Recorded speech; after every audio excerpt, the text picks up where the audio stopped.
So keeping with the theme of last week's video, I decided to speedrun through Stick War.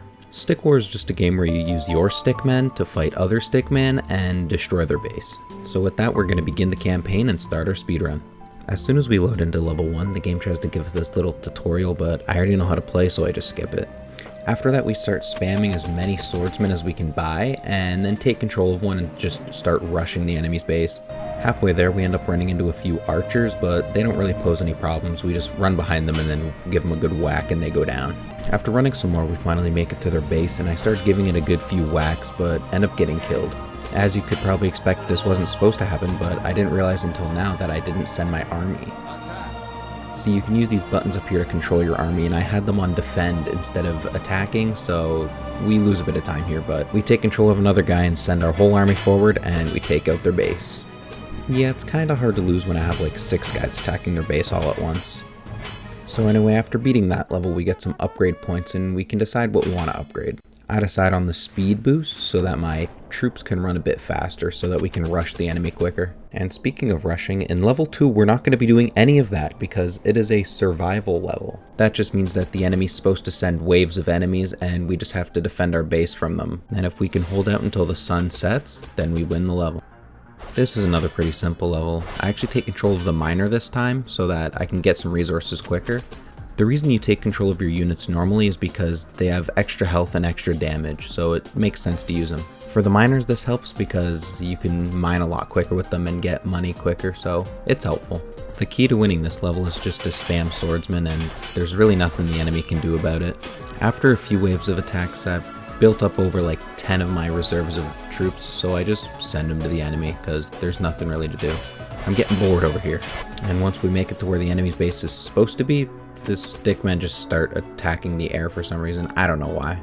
Maybe they're fighting their demons or something, I don't know. I hope they're winning. And with that, the sun sets, and we beat this level too. This time we're going to upgrade our speed and some castle income so that we can get some more money to get more troops quicker. Level 3's back to the same strategy. It's a normal level, so we're just going to spam troops and take control of one and rush the enemy's base. This time the enemy sends in a swordsman, but he's still no problem. I just sneak behind him and kill him. After that, we just run over onto their base and start attacking it.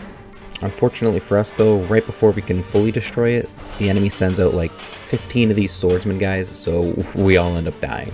Yeah, I lose a lot of time on this level, but here I can show you a cool trick that you can use. This trick is another reason why it's way better to control your units, because you can do stuff like this.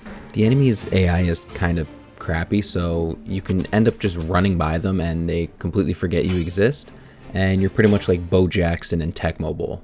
We just keep juking the enemies and attacking their base until eventually it goes down. After beating that level, we finally unlock the sword upgrade, so we're going to be upgrading the heck out of that. We just want to be doing as much damage as possible, so the more damage the better. The next level, big shocker, we're going to be doing the exact same thing and just absolutely rushing the enemy base. Well, there is one slight difference. The units are now not swordsmen on the other team, they're Spartans. Thankfully though, after reaching their base, the one Spartan guarding it is wimpy and decides to run away. So we're going to take advantage of that and start beating down on his base.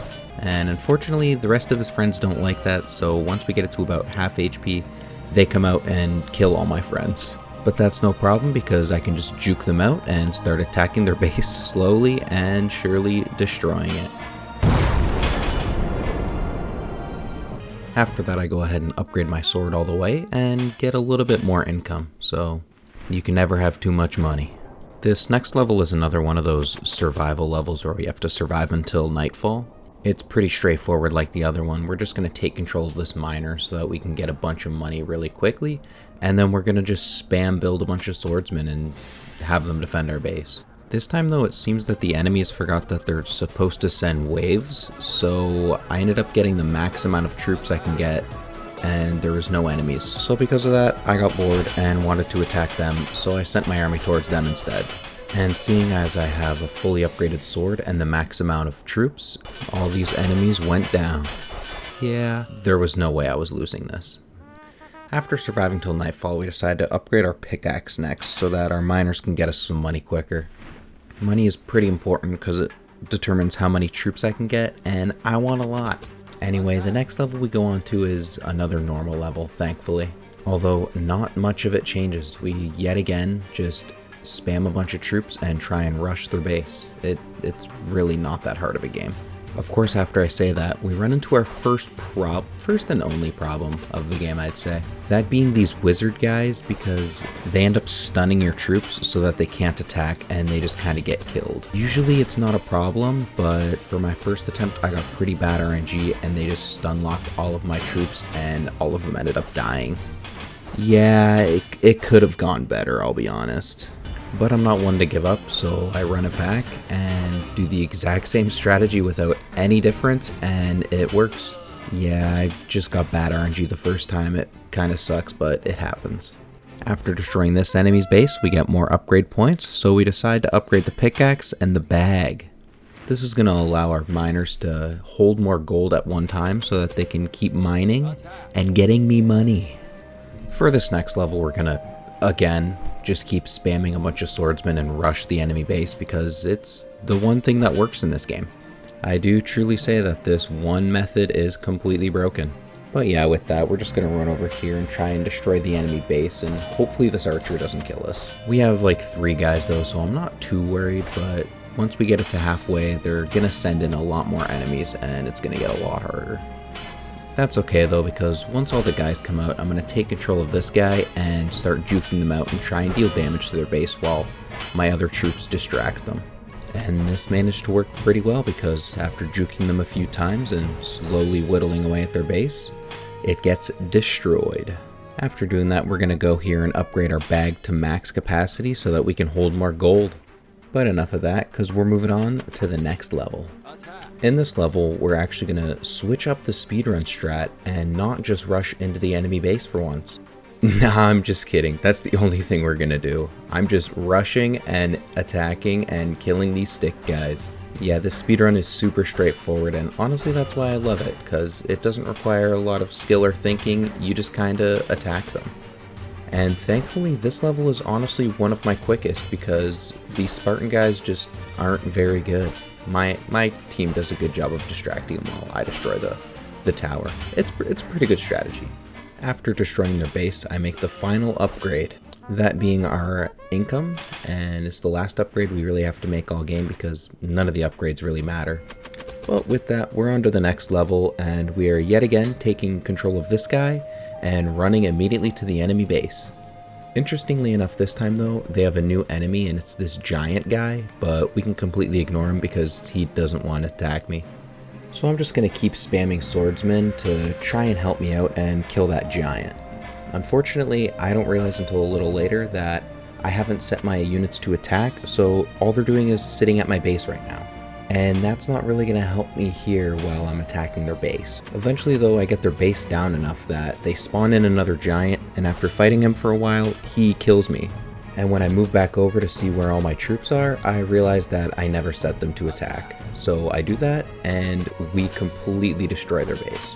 Yeah, I guess it turns out when you have like almost the max amount of troops and you attack all at once, they're kinda hard to beat. After that easy level, I skip the upgrade screen because we don't need any more, and I move on to the next one. This next level is our third and final survive level, which is kind of a shame because I really like these levels. All you do is just spam your swordsmen and that's about it. There's really no way you lose them. And that's what I do. I just spam my swordsmen and wait for the enemy to attack, which they soon do, and they attack with this big giant again. The way to kill these guys is you have to sneak behind them, that way you always have someone attacking them. Because with his big mallet, he stuns your troops, so it's really good to have someone always attacking him to destroy him. And not too long after killing the first giant, I get the maximum amount of troops that I can hold, so I just send them all to attack again, because why not? And wouldn't you know it, my full amount of troops completely overwhelmed the enemy, and we won pretty easily again.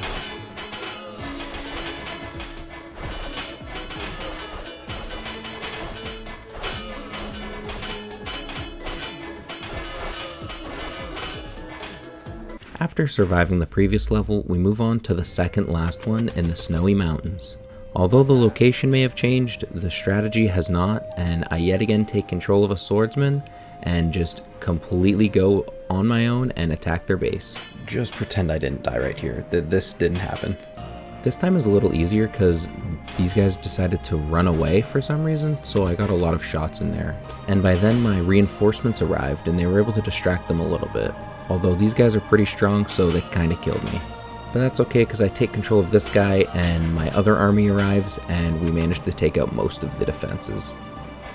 After that, it's pretty much a cakewalk and my army just distracts the enemy and we all attack the base, and it's pretty simple. At least it would have been, because oh my god, they just sent out another giant and all my guys are dying now.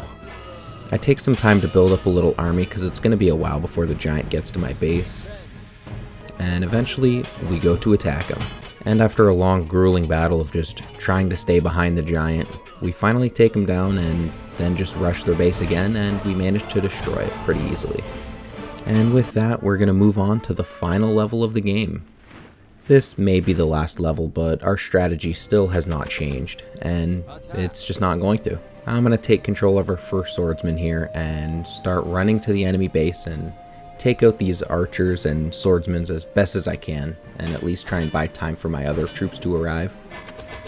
We get through these guys pretty easily though, and we manage to start attacking their base. Lucky for me, these guys are pretty weak actually, and I managed to almost just solo the entire base, but once my army starts arriving, this base goes down way quicker. Unfortunately for us though, this isn't a base this time. It's an actual giant hidden in a statue who comes and breaks out to try and kill us once we destroy it.